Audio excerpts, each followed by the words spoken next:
Ураза истебездә инде ул фарыз булып тора, һәм инде ниндидер сәбәп илә уразабыз калды икән, аны инде кайтарып түләү дә фарыз булып тора. Бу бурыч булып тора Раббыбыз Аллаһ каршында.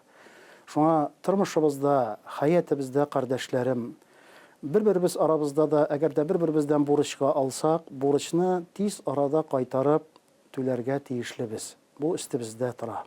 Шулай ук Аллаһ тәбәрәкә ва тәгаләнең әмер иткән амәл гыйбадәтен ниндидер сәбәп илә билгеле булган, Аллаһ тәбәрәкә ва тәгалә фарыз кылган ушбу көннәре Рамазан шәрифтә тота алмасак, казага калды икән, без хәлебездән килгәнчә аларны тиз арада кайтарып түләргә тырышырга тиешлебез.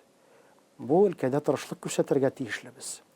Әмма ләкин ниндидер сәбәпләр илә бу каза уразаларыбыз икенче елга да кала икән, o вакытта икенче елда булса да без аны түләргә тиешлебез. Без инде аны бер санап, язып куярга тиешлебез. Ничә көн уразабыз калды, ничә көн уразаны тота алмадык, чөнки бу истебездә булып тора, кардәшләрем.